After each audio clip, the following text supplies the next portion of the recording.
Why won't the PM tell us about HS2? Well, I assume it's because Cabinet approval needs to be given and the Cabinet doesn't normally meet during the party conference. But the hints seem pretty clear and seem, to my mind, to be very sensible.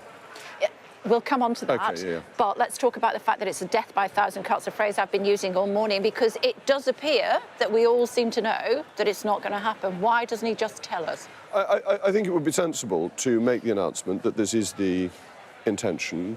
Why is it taking time? Well, it is a huge amount of money. The decision you're making is, do you spend many tens of billions of pounds? Somebody was saying to me another £67 billion could be spent if HS2 were continued with. Why do you think it's a bad idea? Oh, because it costs too much money and that it's unaffordable against what else you would do with the money. So if you spent the money on roads or on other rail projects, you would get much more economic benefit. And HS2 is not providing an economic benefit for the tens of billions that's being spent. But that's not a surprise. We always overrun on major infrastructure projects here in the UK. But that's a fair enough point. We do. We even did in the Victorian era. It's not as if we used to be marvellous at it.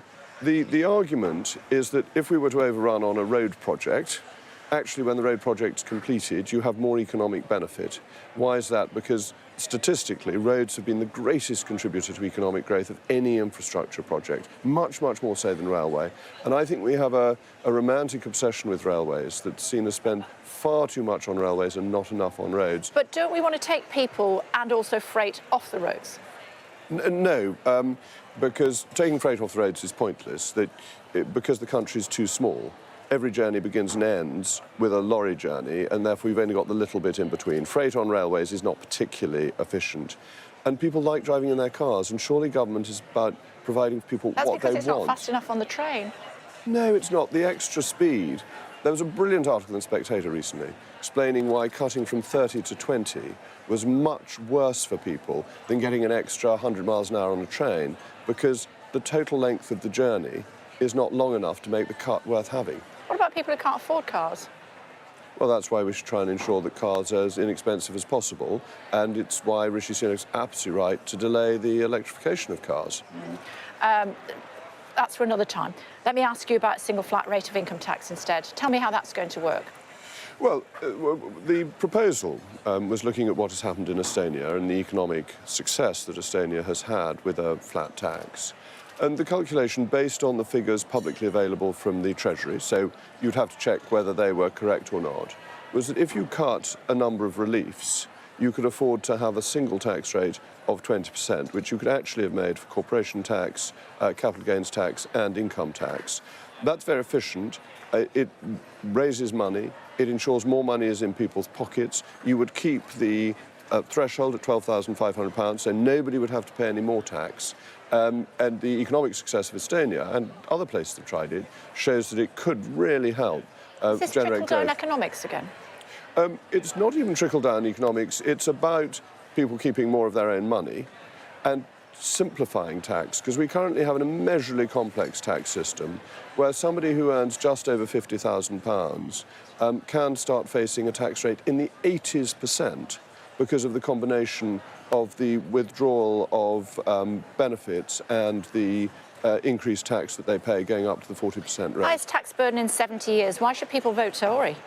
Well, that's why we need to be reducing taxes. We need to be reducing... That's not going to happen between now and the next election. No, but it goes back to HS2. Why do you cut HS2? Because you can't afford it. We're spending too much money. The real problem is we're spending 46% of GDP, and that is an amount that has to be funded.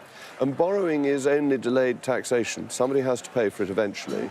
And if we're to get tax down, we need to get spending down. And that's why the government should be making the tough decisions as a matter of urgency to reduce expenditure where it's wasteful. And what do you make of what the Chancellor said yesterday about penalising, in his words, the work shy? Well, I think it's important that you encourage people to work, that a work ethic is a good thing. We can hold you up as a model of a work ethic, actually, as you've shown over the years. And people enjoy work. It allows them to provide for themselves and their families. And the benefit system is there as a safety net. It's not there as a lifestyle opportunity. And so I think what Jeremy Hunt is saying about making a fair system for those who pay taxes to fund it, as well as for those in receipt of benefits, is quite right. And a work shy is a reasonable phraseology, is it? People always choose their own words. What would you choose? I'm never too keen to construe what other people have said. I use my words and they use theirs. But I think you want people to have a good work ethic, to encourage that within the benefits system. What do we want to do about people who want to come into this country because they fear being persecuted where they live because they're either gay or a woman? It depends where people have come from and how they've got here. The people who are coming here across the Channel have come from a safe country. That's the fundamental issue. And if people are in genuine fear of persecution, then their particular attributes are part of the reason that they are fearing persecution. But just because somebody has a particular attribute and are coming from a country where that attribute is not persecuted, doesn't mean that attribute is automatically one that would entitle them to asylum. But from another country where they would be persecuted, it would. So it depends where they've come from and how they've got here. Well, I used this scenario the other day. Let me put it to you and see what you think. I said to one of your colleagues when they came into the studio in London, what if a flight from the UK went to Rwanda and then a gay person in Rwanda managed to stow away on that flight to come back to the United Kingdom? Should they be allowed to stay? No, of course not, because they've been sent to Rwanda on an agreement No, with someone in Rwanda who managed to get to the UK on a flight that was returning. Oh, somebody who has returned from Rwanda, not somebody we'd sent, No. Not somebody we'd sent there. It would depend entirely on the circumstances. What if they are gay and they fear persecution? Look, people seek asylum in all sorts of countries and ways. Somebody went from South Korea, an American soldier, over to North Korea to seek asylum. Yeah. And thought better of it and went back, as it happened, or got sent back. But you have to look at that sort of case on the individual merits of the case. Not talking about what's happening in no, but South it's Korea. relevant. I'm talking about what would happen in the UK. It's relevant because it's an overall picture. It would depend whether that person had a genuine fear of persecution. But from the If point you're of view, gay in Rwanda, you've got a genuine fear of persecution. Well, I think making blanket statements is very difficult. You need to look at the individual and what has happened. We have agreements with Rwanda to protect anybody that we have sent there. That's the whole point of the agreement. So they will be protected, they will be safeguarded, they will have no fear of persecution. Now, in terms of somebody coming from Rwanda to the UK, you would have to look and examine, and they'd have come straight here, not through a third country in your scenario, absolutely. You would have to look at their circumstances. But you'd have to look at the circumstances of people coming here.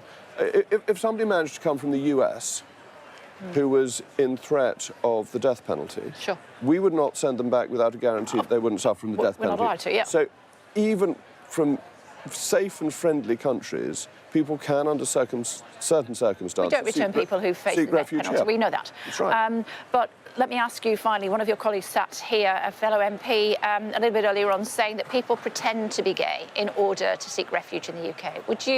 Can you see a scenario where that was the case?